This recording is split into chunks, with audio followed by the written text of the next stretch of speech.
Dear students, अस्सलाम वालेकुम।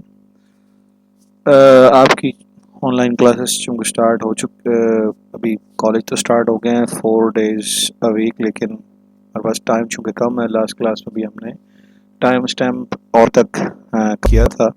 इसमें हमने देखा था कि किस तरीके से आप डेटाबेस जिसमें मल्टीपल ट्रांजैक्शन और पैरेलल में हो रही हैं, जिसकी वजह से कॉन्करेंसी के इश्यूज आ रहे हैं, उनको कैसे कवर किया जाए। उसमें हमने लॉकिंग मैकेनिज्म देखा था। उसमें हमने एक तो तरीका सिंपल ही है कि सीक्वेंस की फॉर्म में ट्रांजैक्शन को चलाया जाए कि पहले एक ट्रांजैक्शन कमिट हो, फिर नेक्स्ट ट्रांजैक्शन हो, फिर नेक्स्ट, जो कि बहुत स्लो प्रोसेस है, जिसकी वजह से डेटाबेस स्लो हो जाता है और उसके अंदर डिस्ट्रीब्यूशन नहीं रहती। कंकरेंसी डेटाबेस मैनेजमेंट सिस्टम की एक बहुत इंपॉर्टेंट फीचर है। अगर इसको कंट्रोल्ड या सेफली किया जाए तो डेटाबेस बहुत बस्ट हो जाता है। फिर हमने लॉकिंग देखे थे, टू फेज लॉकिंग और स्ट्रिक्ट टू फेज लॉकिंग, फिर टाइम स्टैम्प ऑर्डरिंग के किस तरीके से डेटाबेस में जो ट्रांजैक्शन है वो मतलब अगर एक ही टाइम पे बहुत सारी ट्रांजैक्शन आ जाती हैं, जिस तरह वो प्रिंट की जॉब्स आती हैं, तो आप उसमें टाइम स्टैम्प के बेस पे जो पहले है, जो ट्रांजैक्शन पहले आई है उसको प्रायोरिटी ज़्यादा मिल जाएगी, जो यंगर ट्रांजैक्शन है जो बाद में आने वाली है उसकी प्रायोरिटी कम हो जाएगी। आज जो हमारा लेक्चर है उसमें हम देखेंगे, ये लेक्चर 9 और 10 है हमारा। 8 लेक्चर क्योंकि आपका हो चुका है कॉलेज में फिजिकल क्लास में, तो लेक्चर 9 और 10 है जिसमें हम मल्टी वर्जन कंकरेंसी कंट्रोल देखें। मल्टी वर्जन कंकरेंसी कंट्रोल जो डेफिनेशन है कि इसमें डेटा के मल्टीपल वर्जन रखे जाते हैं। मतलब डेटा से मुराद आपकी जो ट्रांजैक्शन हुई है डेटाबेस के अंदर उनके रीडर्स डोंट ब्लॉक राइटर्स, यानी कुछ ऐसे यूजर्स होंगे जो डेटाबेस से इंटरेक्ट कर रहे हैं। जैसे नादरा की एग्जांपल है, तो कुछ यूजर ऐसे होंगे जो डेटा को सिर्फ व्यू कर रहे हैं। कुछ ऐसे हैं, जैसे कुछ लोग हैं जिनकी शादी हो गई है, डेटाबेस चेंज कराने, कुछ अपने की बे फॉर्म की रजिस्ट्रेशन कराने हैं, तो ये राइटर्स हैं, ये डेटाबेस के अंदर चेंज कर रहे हैं, अपडेट कर रहे हैं, फैमिली रिकॉर्ड चेंज हो रहा है। तो एक वक्त में डेटाबेस में कुछ रीड भी कर रहे होंगे, कुछ राइट भी कर रहे होंगे। शादीशुदा लोग अपना स्टेटस चेंज करा के मैरिड, सिंगल से मैरिड पे आ जाते हैं, और फैमिली अगर उनकी बढ़ जाती है तो वो फैमिली भी में जो फैमिली ट्री बनना शुरू हो, तो ये डेटाबेस के अंदर जा रही है। ऑर्डर का मतलब है जस्ट व्यू, ठीक है। तो each transaction sees a snapshot. इसकी एग्जांपल देखते हैं कि स्टूडेंट ग्रेड जो डेटाबेस है, यानी स्टूडेंट मैनेजमेंट सिस्टम है, उसमें एक ट्रांजैक्शन है। ट्रांजैक्शन प्रोफेसर अपडेट करता है स्टूडेंट के ग्रेड को। बी ग्रेड पहले दिया किसी सब्जेक्ट में, जैसे एडवांस डेटाबेस मैनेजमेंट सिस्टम है उसमें बी ग्रेड था, अब उसे ए ग्रेड कर दिया है। किसी वजह से उसने अच्छा प्रोजेक्ट बनाया होगा तो उसको ए ग्रेड दे दिया। तो database creates a new version of the grade record. अब वो डेटाबेस का जो एक्चुअल टेबल है जहां स्टूडेंट्स की ग्रेड पढ़े में है, वहां चेंज नहीं हो रही, बल्कि टेम्पररी तौर पर आप समझ लें कि जिस तरह एक व्यू बनता है ना, क्यूरी के बेस पे एक व्यू बनता है, वैसे ही समझ लें आप एक न्यू वर्जन बन रहा है उस टेबल का, जिस ग्रेड रखा हुआ उस स्टूडेंट का ग्रेड रखा हुआ है, ठीक है, पूरे का नहीं, सिर्फ स्टूडेंट का। तो अब क्या होगा, at the same time student opens the portal to view their grade. कोई और ट्रांजैक्शन है और वही स्टूडेंट वो अपना ग्रेड देखता है जिसका ग्रेड टीचर ने चेंज करके बी से ए करना है। अब होगा क्या, क्योंकि पहली जो ट्रांजैक्शन है वो अभी तक डेटाबेस के एक्चुअल टेबल में राइट तो नहीं हुई, तो जो स्टूडेंट है जो अपना देख रहा है वो अपना ओल्ड डेट देखेगा, क्योंकि कमिटेड वर्जन ये है, ठीक है। जब T1 जो है वो कमिट हो जाएगा, आफ्टर T1 कमिट मतलब जब वो सेफली डेटाबेस में राइट हो जाएगा और स्टूडेंट का ग्रेड बी से ए हो जाएगा, तो अब जो फ्यूचर में यानी अब दोबारा अगर कोई स्टूडेंट के ग्रेड को देखता है तो उसमें क्या होगा, उसको अपना ग्रेड बी से ए ही नजर आएगा, या कोई और भी इसका ग्रेड देखता है तो उसे बी ग्रेड नहीं बल्कि ए ग्रेड नजर आएगा। इसकी एक और एग्जांपल है, ट्रांजैक्शन है कि मल्टी वर्जन कंकरेंसी कंट्रोल। इसमें भी ये हो रहा है कि आप ये सारा प्रोसेस किया क्यों जा रहा है, इसलिए किया जा रहा है कि जब तक एक ट्रांजैक्शन कमिट ना हो जाए, एक ट्रांजैक्शन मुकम्मल तौर पर सेफली अपना काम पूरा ना कर ले, कंप्लीट ना हो, तब तक के अंदर एक्चुअल डेटाबेस के टेबल के अंदर उस ट्रांजैक्शन को एंटर ना किया जाए और उसकी एक कॉपी है वो रखी जाए, और बाद में वो कॉपी वेस्ट हो जाएगी और रोल बैक होके एक्चुअल डेटा सेफ रहेगा और कहा जाएगा कि ये ट्रांजैक्शन दोबारा की जाए। और जब वो ट्रांजैक्शन सेफली हो जाती है, कमिट हो जाती है, तो फिर ही वो जो टेम्पररी टेबल के अंदर एक चेंज आई है उसको एक्चुअल डेटा में जाके अपडेट कर दिया जाता है। तो एलिस है डिपॉजिट करती है $100 अपने अकाउंट में, तो एक नए वर्जन बना लेता है सिर्फ एलिस के बैंक रिकॉर्ड का। तो आप समझे कि एक नया टेबल बन गया है व्यू की तरह का, जिसमें सिर्फ एलिस का ये रिकॉर्ड रखा हुआ है, बैलेंस और ट्रांजैक्शन। एक्चुअल में जो टेबल है उसके अंदर और कुछ भी नहीं हुआ। अब eight the same time Bob कोई दूसरा पर्सन है, वो या एलिस खुद देखती है या बॉब जो है वो अकाउंट बैलेंस चेक करता है, तो कमिटेड वर्जन में उसके जो ओल्ड बैलेंस है, फॉर एग्जांपल वो 1000 था, वो वही देखेगा। अब जब ये जो ट्रांजैक्शन है ना $100 वाली ये कमिट हो गई, तो ये सब बैलेंस हो जाएगा 1100, या 500 था तो 600 हो जाएगा। तो अब जब ये सेफली हो गया, अब डेटाबेस के जो एक्चुअल डेटाबेस है उसके टेबल में एलिस की जगह पे जाके उसका बैलेंस 600 हो जाएगा। अब इस कमिट होने के बाद कोई भी अगर व्यू करता है एलिस के रिकॉर्ड को, तो वो 600 ही देखेगा। और ये इसी सूरत में देख सकेगा कि 600 जब वो 100 वाली ट्रांजैक्शन कंप्लीटली कमिट होगी, सेफ हो गई है। उसके बेनिफिट ये है कि इससे कॉन्करेंसी भी रहती है, और जो रीडर्स डेटा होते हैं वो स्टेबल होता है। यानी ये ट्रांजैक्शन अभी कंप्लीट नहीं हुई, तो अब मिसाल के तौर पर आप ये कहते हैं जी कि मैं एक जॉब के लिए ट्राई कर रहा हूं, लेकिन फिलहाल मेरी जॉब जो है वो एक कांस्टेबल की जॉब है। मिसाल के तौर पर मैंने इंटरव्यू क्लियर कर दिया है इंस्पेक्टर का, लेकिन अभी आपको जॉब मिली तो नहीं ना, तो अभी आपका जो स्टेटस है वो कांस्टेबल का ही है मिसाल के तौर पर। तो अब रीडर जो है वो देखेगा तो वो कांस्टेबल वाला व्यू ही देखेगा, लेकिन जब जॉब मिल जाएगी फिर कोई आपसे पूछे तो आप कहेंगे अब कांस्टेबल नहीं, अब आप इंस्पेक्टर हो गए। तो ऐसे ही ये जब आपके हाथ में ऑर्डर आ गए, आपने ज्वाइन कर लिया, तो ये आप बताएंगे मैं इंस्पेक्टर। तो ऐसे ही यहाँ पे भी ये हो रहा है कॉन्करेंसी में कि जब डेट एक ट्रांजैक्शन कंप्लीट हो गई, कमिट हो गई, तो ही वो टेबल के अंदर एक्चुअल डेटाबेस में राइट होती है। इसके बाद है डेडलॉक। ये एक स्टेटस है, ये ऑपरेटिंग सिस्टम में भी आपने शायद पढ़ा हो, अगर नहीं पढ़ा तो अगले सेमेस्टर में शायद ऑपरेटिंग सिस्टम का ये पूरा एक शायद आए भी एक कोर्स आपका, जिसमें आप इन डिटेल ये चीज़ें पढ़ेंगे भी। और एक ऑपरेटिंग सिस्टम फेडोरा या लिनक्स है, वहाँ ये बाकायदा तौर पर इसकी सारी प्रैक्टिस भी करेंगे कमांड्स के जरिए कि ऑपरेटिंग सिस्टम कैसे काम करता है। तो ट्रांजैक्शन जो है वो डेडलॉक ये होता है कि एक ट्रांजैक्शन जो है वो डेटाबेस के टेबल को लॉक कर दे, और किसी दूसरे ने, कोई दूसरे यूजर है उसने ट्रांजैक्शन करनी है, उसी टेबल के अंदर चेंज लानी है या कुछ रीड करना है, तो वो उस टेबल को एक्सेस ना कर सके, उस टेबल के उस डेट एक्सेस ना कर सके, क्योंकि किसी और ट्रांजैक्शन यानी किसी और यूजर ने उस टेबल को लॉक किया हुआ है, एक्सक्लूसिव लॉक किया हुआ है। अब ये सर्कुलर में हो जाए, एक पर्सन ने किसी एक डेटा को लॉक किया हुआ है जिसके लिए दूसरा पर्सन वेट कर रहा है, और दूसरे ने किसी एक हिस्से को लॉक किया उसके लिए, और उस हिस्से के लिए कोई तीसरा वेट कर रहा है। ठीक है, एग्जांपल देखते हैं इसकी कि एक बैंकिंग डेटाबेस है जहां पे transaction transfer money from account A to account. अब एक अकाउंट से पैसे जाने हैं अकाउंट में, अकाउंट ए के अंदर पैसे कम होंगे, अकाउंट बी के अंदर पैसे बढ़ जाएंगे।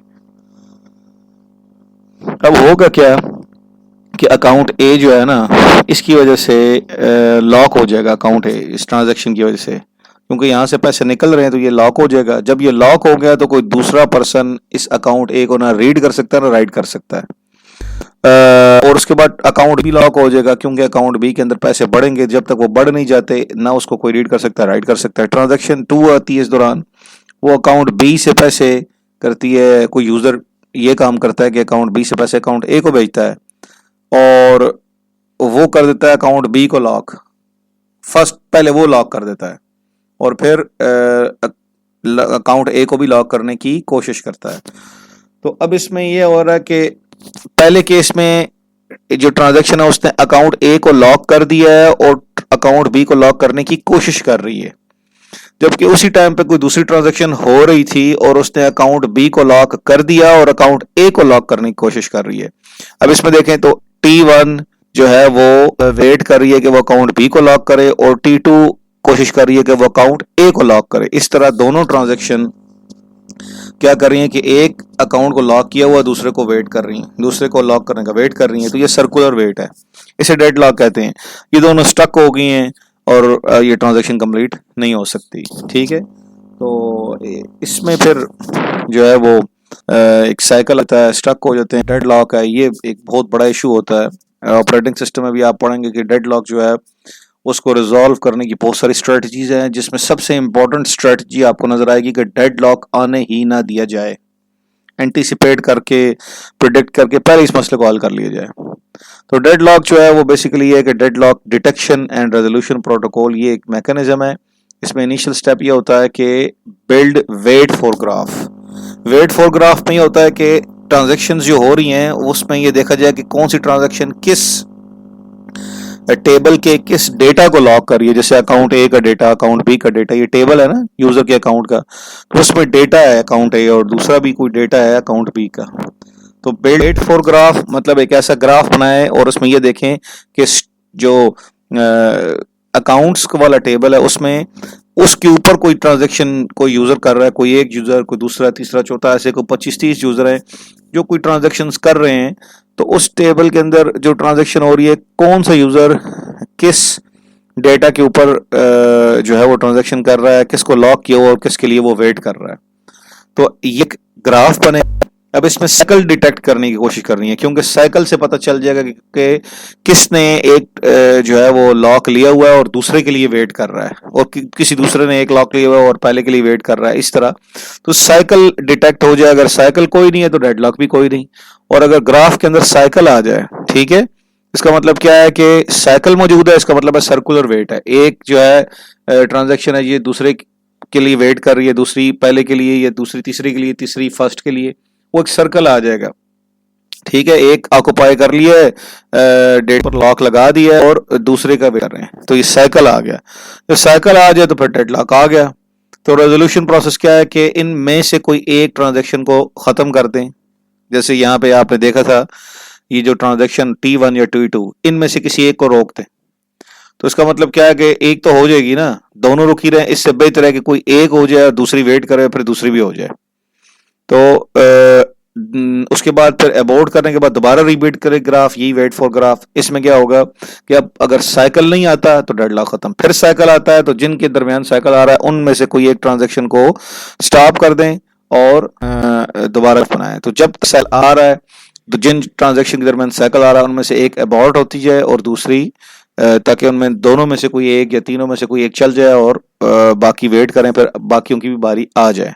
ठीक है, तो ये कुछ इसकी एग्जांपल है, आप देख लीजिएगा कि डेड लॉक जो है ये एक प्रोसेस है और इसमें ये इशू आता है। बुक आपको डेटाबेस की जो DBMS के अंदर रिकमेंड की गई थी, आप वही बुक जो है वो इसमें भी पढ़ सकते हैं, ये टॉपिक वहां पे भी दिए हुए। बाकी इसके अलावा आपके पास पढ़ने के लिए तो बहुत सारे कार हैं, बहुत तो ईजी है कि AI की बेस पे आप के पास बहुत सारे ऑप्शन है। चैट GPT है, गूगल की जेमिनी है, जेमिनाई, इसके अलावा माइक्रोसॉफ्ट का को पायलट भी बहुत अच्छा है क्योंकि उस पर भी रश नहीं है। तो आप माइक्रोसॉफ्ट को पायलट पे जाएं, वहाँ जाके टॉपिक समझ नहीं आ रहा उसको कहें, उसको प्रॉम्प्ट करें कि पहले ये टॉपिक एक्सप्लेन करे। तो हो सकता है कि वो फर्स्ट टाइम आपको ये टॉपिक जो एक्सप्लेन करेगा वो मुश्किल वर्ड्स में करते, आप उसे कहें कि मुझे explain these with in simple words for a beginner, वो आपको मजीद बिगिनर फ्रेंडली अंदाज में आपको वो एक्सप्लेन करेगा। अगर आपने मजीद समझना है तो आप उसको और प्रॉम्प्ट करें, उसे कहें कि मुझे यही टॉपिक समझाए विद एग्जांपल। तो जैसे जैसे आप उसे क्यू देते जाएंगे, उसे प्रॉम्प्ट करते जाएंगे, वैसे वैसे आपको वो सिंपल वर्ड्स में विद एग्जांपल समझाता जाएगा और आपके लिए टॉपिक क्लियर होता जाएगा। ठीक है, अब ये बहुत ईजी हो गई learning. Deadlock prevention not equal to detection, मतलब ये दोनों इक्वल तो नहीं है ना। प्रिवेंशन का मतलब ये होता है कि आप आने ही ना दें, और डिटेक्शन का मतलब क्या है कि आ चुका है और डिटेक्ट हो गया है। जब आ जाए तो फिर उसको रिजॉल्व करना थोड़ा मुश्किल होता है। प्रिवेंट का मतलब है कि नहीं है और बहुत स्मूथली सारी ट्रांजैक्शंस हो गई हैं, कुछ को वेट भी करना पड़ा है लेकिन बहुत स्मूथली चल गया है। ठीक है, तो इसमें फिर ये है कि कैसे प्रिवेंट किया जाए। इसमें एक टाइम स्टैम्प है, वो तरीका आप पढ़ चुके हैं। टाइम स्टैम्प जो है उसमें किसी एक को एक्सेस मिल जाती है, बाकी वेट करते हैं। ओल्डर ट्रांजैक्शन जो है उसको प्रायोरिटी ज़्यादा मिलती है, यंगर ट्रांजैक्शन को प्रायोरिटी कम मिलती है। ये प्रिवेंट करने का एक तरीका है। तो ओल्डर ट्रांजैक्शन जो है allowed to wait if it request a resource held by a younger one और यंगर मस्ट डाई।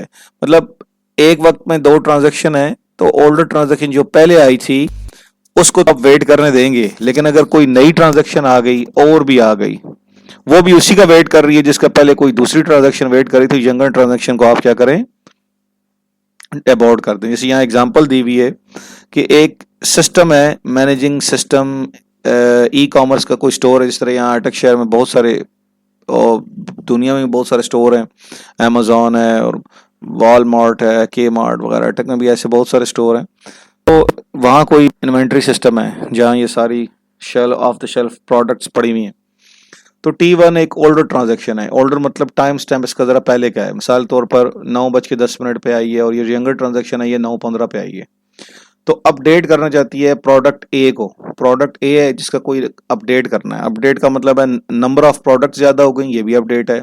क्या आपने वहाँ पे 10 पैकेट थे 20 और रख दिए, या प्राइस बढ़ गई, ठीक है।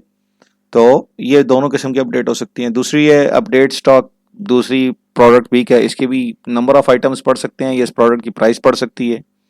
तो केस 1 क्या है कि T1 order wants lock on product B. ये जो है ये अपडेट प्रोडक्ट ए को तो कर रही है, प्रोडक्ट बी पर लॉक लगाना चाहती है। बट T2, ये दूसरी ट्रांजैक्शन आ गई है, यंगर ट्रांजैक्शन, ये क्या कर रही है, बी को इसने पहले से लॉक लगाया हुआ है, ऑलरेडी होल्ड्स इट, मतलब लॉक लगाया हुआ है इसने। तो अब इसमें क्या है, रूल क्या है कि ओल्डर वेट्स, जो ट्रांजैक्शन पहले आई थी 9:10 पे और ये ट्रांजैक्शन बाद में आई थी, इसने तो प्रोडक्ट बी को पहले ही लॉक लगा लिया और T1 कोशिश में कि मैं प्रोडक्ट बी के ऊपर लॉक अप्लाई करूं, मुझे मिल जाए। तो चूंकि ये ऑर्डर थी इसलिए इसको वेट करने दिया जाएगा, ठीक है। लेकिन दूसरा केस है कि T2 जो है वो यंगर है, अब वो कोशिश में है कि प्रोडक्ट बी जो है ना वो उसने लॉक लगा दिया, प्रोडक्ट ए के ऊपर लॉक लगाए।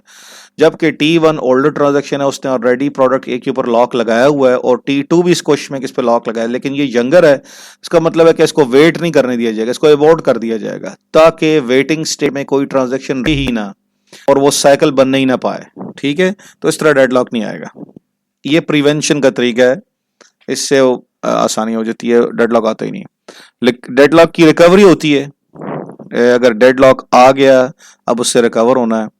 तो अब देखना ये है कि साइकिल ख़त्म करना है, ठीक है। वो जो साइकिल वाली बात थी ना कि एक ट्रांजैक्शन है उसने लॉक लगाया हुआ है, दूसरे के लिए कोशिश में है और वेटिंग स्टेट में है, और पहले ने जिसको जो फर्स्ट वाला जिस वेट के लिए सेकंड वाले ने उस पर लॉक लगाया हुआ और वो किसी और को वेट करना चाहता है जिस ट्रांजैक्शन के ऊपर वो वेट कर रहा है, वो फर्स्ट वाले ने उस पर लॉक लगाया हुआ है, तो ये उधर वेट हो जाता है। तो इसमें प्रोसेस की विक्टिम ट्रांजैक्शन ढूंढें, the system decide which transaction to. इसमें अब सिस्टम डिसाइड करता है बेस्ट केस कि किस ट्रांजैक्शन को अबॉर्ट करना चाहिए, ठीक है, ताकि ज्यादा से ज्यादा रिसोर्सेज फ्री हो जाएं और जो विक्टिम जिसको अबॉर्ट किया उसको दोबारा रीसबमिट कर दिया जाए। उसमें यह देखा जाए क्राइटेरिया क्या है कि किस बेस पे आप अबॉर्ट कर सकते हैं।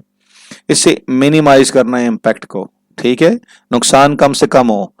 तो लीस्ट कॉस्ट, ये अब एल्गोरिदम है जो रन टाइम पे चल रहे होते हैं और लीस्ट कॉस्ट देख रहे होते हैं कि कम से कम कॉस्ट क्या होगी, ठीक है। ये आगे हो सकता है हम ये उम्मीद है इंशाल्लाह ये डेडलॉक की रिकवरी के एल्गोरिदम भी पढ़ें। आगे एक ARIS एरिस के नाम से एक एल्गोरिदम पढ़ेंगे, वो रिकवरी का है, वो नेक्स्ट लेक्चर में हम पढ़ेंगे 11 में, मंडे को या ट्यूसडे को। आपको मंडे को तो टेस्ट है, तो ट्यूसडे को फिर हम ये रिकवरी वाला एल्गोरिदम पढ़ लेंगे। तो इसमें अबॉर्ट करने से कम कॉस्ट आए, ठीक है। तो इसमें जो ट्रांजैक्शंस हैं उनकी प्रायोरिटी सेट की जाती है और लोएस्ट जिनकी प्रायोरिटी कम है उनको अबॉर्ट कर दिया जाता है, ठीक है। इसकी यहाँ पे एग्जांपल दी हुई है, इसको आप पढ़ सकते हैं। इस एग्जांपल में ये बताया गया है कि विक्टिम कौन सा रखना है, लीस्ट कॉस्ट वाला कौन सा है। यहाँ पे 220 वाला केस है, इसमें लीस्ट कॉस्ट और मिनिमम वर्क कॉस्ट वाला एक्सप्लेन कर दिया गया। इसी एग्जांपल को यहाँ पे भी एक्सप्लेन किया गया है कि डेडलॉक की रिकवरी, ठीक है। फिर डेटाबेस रिकवरी टेक्निक और रिलायबिलिटी, ठीक है, ये भी एक हमारा मजीद इसकी एक्सप्लेनेशन है। अनएक्सपेक्टेड फेलियर्स भी हैंडल होने चाहिए, ठीक है। इससे पहले तो हमने ट्रांजैक्शन की बात की थी कि ट्रांजैक्शन जो है अगर उसमें डेडलॉक आ जाता है तो उसको कैसे रिकवर करना है। अब है कि अनएक्सपेक्टेड फेलियर्स अगर आ जाएं तो फिर उनको कैसे हैंडल करना है और उसमें कैसे रिकवरी करनी है। तो अब यहाँ ट्रांजैक्शन की डेडलॉक की बात नहीं हो रही बल्कि एब्रप्ट या अनएक्सपेक्टेड फेलियर्स की बात हो रही है। तो इसमें अब ये क्या होगा कि डेटाबेस को करेक्ट हालत में लेके आना है। और ये एसेट प्रॉपर्टीज जो हम शुरू में पढ़ चुके हैं, ये मेंटेन होनी चाहिए, सेटिस्फाई होनी चाहिए, एटॉमिसिटी, कंसिस्टेंसी, इंटेग्रिटी। और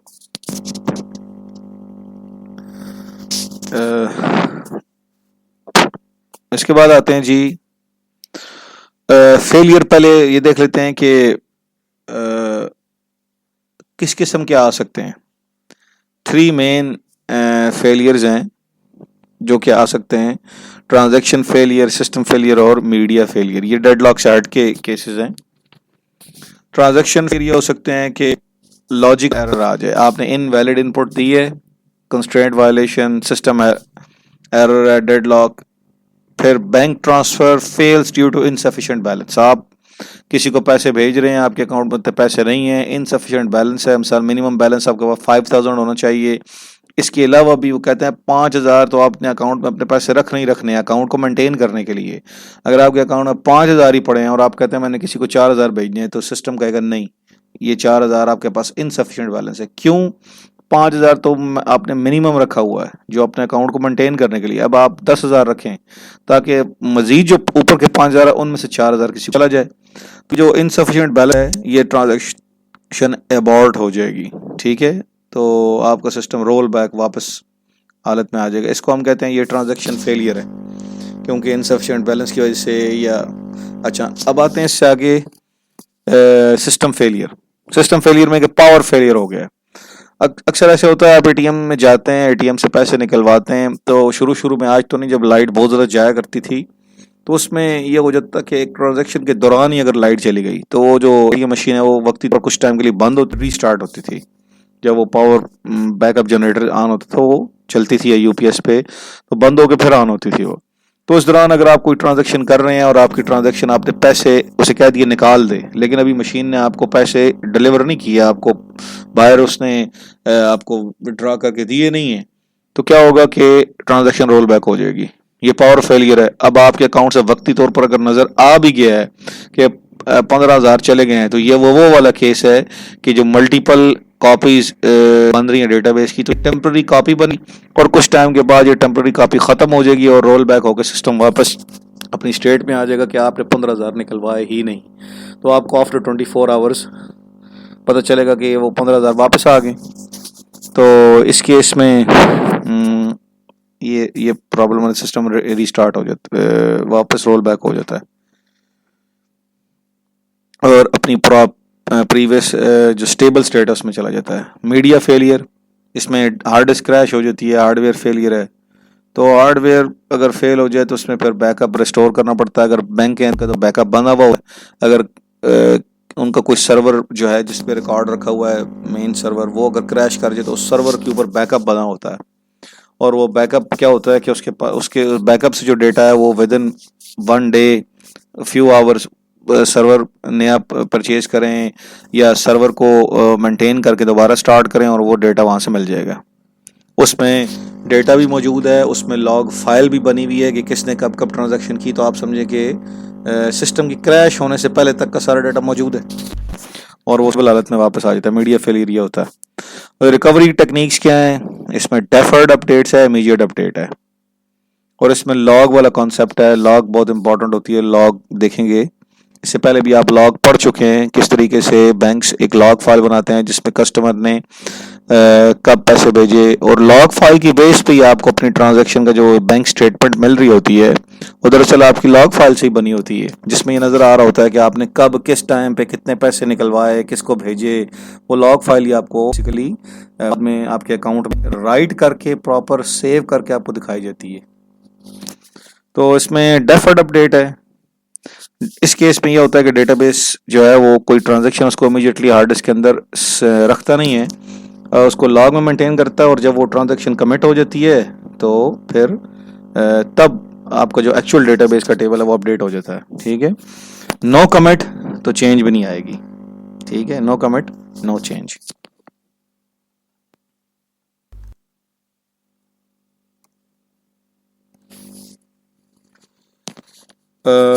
इससे भी डेटाबेस अपनी एटॉमिसिटी, वो जो एसिड प्रॉपर्टीज है वो मेंटेन रहती हैं। यहाँ एग्जांपल इसकी दी हुई है कि ऑनलाइन शॉपिंग है, बहुत अच्छी एग्जांपल है इसकी कि अगर आप कार्ड अपनी रखते हैं ना, उस पर आप 2 3 4 प्रोडक्ट रख लेते हैं, अभी आपने पेमेंट नहीं की या पेमेंट करने की कोशिश की और वो फेल हो गई है, तो अब वो जो आइटम्स आपने परचेज करने की कोशिश की और अपने पास लिख दिया कि कोई बूट्स का जोड़ा है, कोई आपने ट्राउज़र शर्ट मंगवाई है, तो वो जो इन्वेंट्री है ना जिस जगह से आप आ रहे हैं दराज.पी के वहाँ कोई स्टोर है, तो उसके अंदर से वो कम नहीं होंगे। वहाँ अगर ट्राउज़र के 100 पीसेस पड़े हुए हैं तो अब 99 नहीं होंगे क्योंकि पेमेंट फेल हो गई है।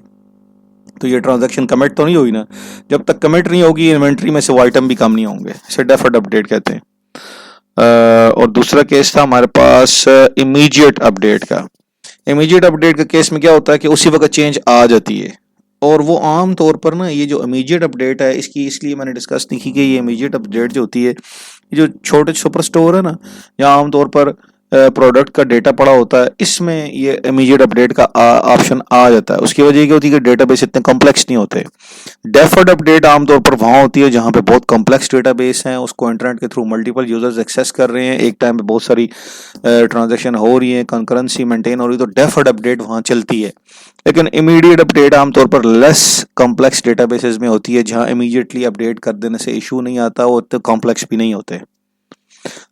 इसके बाद आते हैं शैडो पेजिंग कॉन्सेप्ट पे। शैडो पेजिंग कॉन्सेप्ट जो है भी डेटाबेस रिकवरी का एक तरीका है। ये तरीका ये कहता है, ये मेथड ये कहता है कि ट्रांजैक्शन जो है वो ये जो ट्रांजैक्शन है ये डेटा को करप्ट ना कर दे। ये डेटा से मुराद ये कि टेबल के अंदर जो डेटा है जिस पे चेंज अप्लाई हो रही है वो करप्ट ना हो जाए। डेटा की एक सेफ कॉपी रख ली जाए जब तक के चेंजेस कमिट नहीं हो जाती। ठीक है, इसमें पेज टेबल एक बनता है। ठीक है, शो पेजिंग कॉन्सेप्ट यानी पेज टेबल एक है उस original unchanged version of data का, और ये हम कहते हैं shadow page table. Original unchanged version of data, original जो डेटा है वो तो उसको हम शैडो पेज टेबल कहते हैं। अब इसमें बनता क्या है, करंट पेज टेबल। ये रैम के अंदर बन रहा होता है करंट पेज टेबल, जो ट्रांजैक्शन आप कर रहे हैं उसका एक करंट पेज टेबल बनेगा। ये ऑपरेटिंग सिस्टम में पेजिंग का सेगमेंटेशन का कॉन्सेप्ट है, ये पेज वहीं से आया है। Working copy where changes are made during a transaction, एक वर्किंग कॉपी है। अब इसमें क्या होता है, database never overrides the original data until the transaction is successfully committed. अब ये टेक्निक्स में मिलती जुलती हैं। इसमें आप देख रहे हैं कि जब तक ट्रांजैक्शन कमिट नहीं हो जाती तब तक डेटाबेस के अंदर एक्चुअल चेंज नहीं आती। इमेजिन करें यूनिवर्सिटी का डेटाबेस है जो स्टूडेंट की ग्रेड को स्टोर कर रहा है, वही ए और बी है, तो करंट पेज टेबल है वो बनेगा रैम के अंदर ड्यूरिंग ट्रांजैक्शन, और उसमें क्या होगा जी कि ये जो ग्रेड है वो इस ट्रांजैक्शन के लिए यहाँ पे अपडेट हो जाएंगे। अब ट्रांजैक्शन कमिट हो गई, सक्सेसफुल हो गई, तो फिर क्या हो रहा होगा कि ये जो पेज टेबल है, ये जो करंट पेज टेबल है, ये रिप्लेस कर देगा शैडो पेज टेबल में, जहां ये जो स्टूडेंट ए और बी का रिकॉर्ड है इसको अपडेट कर देगा। और अगर ट्रांजैक्शन फेल हो गई तो शैडो पेज टेबल अपनी स्टेट में रहेगा। शैडो पेजिंग कॉन्सेप्ट में कि ओरिजिनल डेटा जो है वो सेफ रहता है, करप्ट नहीं होता, कि यानी ट्रांजैक्शन कमिट नहीं हुई उससे पहले चेंज आ गई, ट्रांजैक्शन कमिट नहीं होता उसका मतलब है डेटा कंसिस्टेंसी तो ना रही ना, फिर वो एसिड प्रॉपर्टी तो वायलेट हो गई। और जब तक के कमिट नहीं होगी चेंजेस भी अप्लाई नहीं होंगी। Database your no redo log base, unlike log base recovery, shadow paging does not require replaying logs, it simply switches tables. ये लॉग फाइल मेंटेन कर रही होती। इसमें एक डिफरेंस हम देख लेते हैं कि हमारे पास जो लॉग बेस्ड रिकवरी है जो इससे पहले आपने पढ़ी है शैडो पेजिंग से पहले, deferred updates, log based recovery, इसमें बेसिकली रिकवरी टेक्निक्स जो आपने पढ़ी है ना, डेफर्ड अपडेट और इमीडिएट अपडेट, इसमें लॉग बेस्ड रिकवरी है कि लॉग मेंटेन होगी और उसकी बेस पे रिकवरी होगी। जबकि ये शैडो पेजिंग है इसमें लॉग्स नहीं बन रही, तो उनका थोड़ा सा डिफरेंस हम देख लेते हैं कि इनमें क्या डिफरेंस है। यहाँ से हमें कुछ क्लियर हो जाएगा।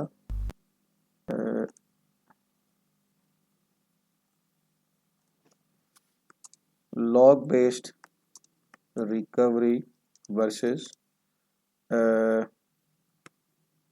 Shadow paging concept, explain the difference. देखिए मैं इसको प्रॉम्प्ट कर रहा हूँ ना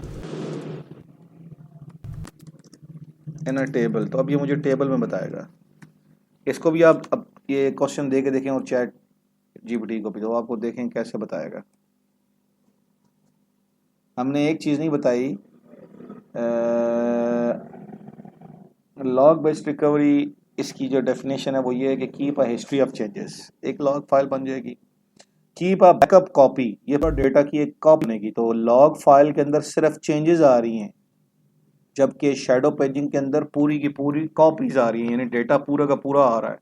इसमें लॉग फाइल नहीं मेंटेन हो रही, चेंजेस नहीं आ रही, बल्कि डेटा की एक पूरी कॉपी बन रही है। तो इसमें देखें तो शैडो पेजिंग के अंदर आपको रैम ज़्यादा, जिसके अंदर डेटा ज़्यादा यूज़ ज़्यादा हो रहा है, तो स्पेस भी ज़्यादा चाहिए।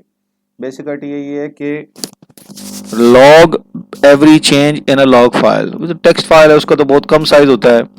शेडो जो है वो कहता है कि एक पूरी old copy of data before modifying, एक कॉपी रखें पूरी। तो वो देखें, कॉपी का मतलब है पूरे टेबल की कॉपी, तो वो काफ़ी बड़ा डेटा होगा। राइट चेंजेस, ठीक है, ओरिजिनल डेटा को आप चेंज ना करें, बल्कि एक नई जगह पे उसी की कॉपीज करते जाएं। अच्छा, उसके बाद क्या करें कि यहाँ पे कह रहा है use logs to undo redo changes, जबकि ये शायद simply discard new pages and use old ones. अगर ट्रांजैक्शन फेल हो जाए तो जो नया पूरी कॉपी है उसको ज़ाया कर दें। और अगर need extra space for logs, need extra space for shadow copies, shadow copies के लिए ज़्यादा स्पेस चाहिए। इसमें अपडेट फास्ट होगी, इसमें स्लो होगी। क्योंकि स्लो इसलिए होगी कि ये जो नए पेजेस है ना, ये अब उसकी जगह पे राइट हो रहे होंगे। तो पूरा जो फाइल थी ओल्ड कॉपी, उसकी जगह पे अब नई कॉपी राइट हो रही है, इसके राइट होने में टाइम ज़्यादा लगेगा। जबकि लॉग फाइल की बेस में सिर्फ ट्रांजैक्शन की से रेलिवेंट जो डेटा है ना, सिर्फ वो दो चार जगह अपडेट होंगी, तो उसमें जल्दी अपडेट हो जाएगा। दोनों में फ़र्क ही है। तो ये भी एक इम्पोर्टेंट चीज़ है जो हमें देख लिए कि इसको मैं यहाँ ऐड भी कर देता हूँ कि log based recovery versus shadow page concept. ठीक है, इसमें ये चीज़ क्लियर हो जाएगी। आप बाद में इसको दोबारा भी पढ़ लीजिएगा कि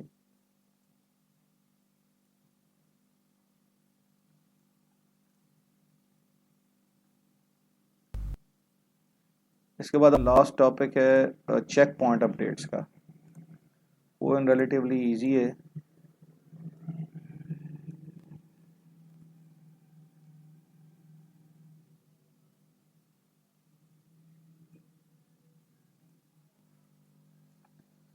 चेक पॉइंट कॉन्सेप्ट ये है कि पीरियोडिकली डेटा की एक सेव करते जाएं कॉपी। मिसाल के तौर पर आप एक बहुत बड़ा ऐसे लिख रहे हैं जिसके अंदर 10-12 पेजेस हैं या 200-250 पेजेस हैं, तो आप हर 10 मिनट के बाद एक चेक पॉइंट बनाएं, यानी सेव करते जाएं।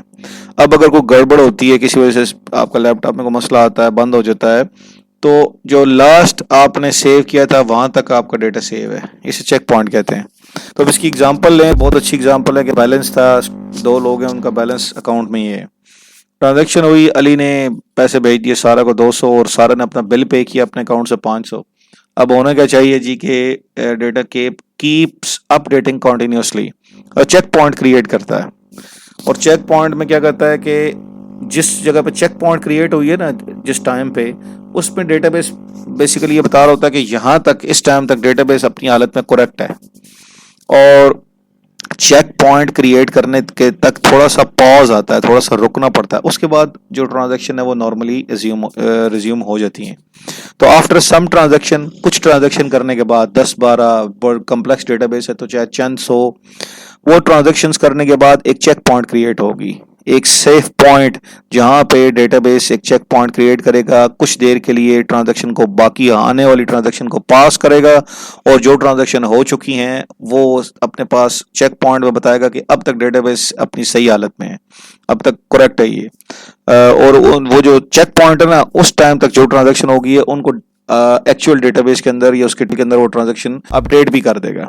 उस अपडेट के बाद क्या होगा कि अली जिसने 200 पे किए थे, अकाउंट ट्रांसफर किए थे, उसका अकाउंट का बैलेंस 800 हो गया है, और अब एक्चुअल डेटाबेस के टेबल में भी जहां अली का रिकॉर्ड है वहां 800 आ रहा है। और सारा ने जो है वो अगर कोई उसका बिल था पे किया है, तो बिल पे करने के बाद उसके अकाउंट में यहाँ लिखा हुआ जी उसके अकाउंट में पैसे थे 2000, तो 500 तो बिल के हो गए, 1500 और 200 अली ने भेजे हैं, तो ये अकाउंट अब उसका 1700 है। तो ये अब टेबल के अंदर जहाँ सारा का रिकॉर्ड है वहाँ 17 आ रहा है, ठीक है, ये सेफ हो गया है।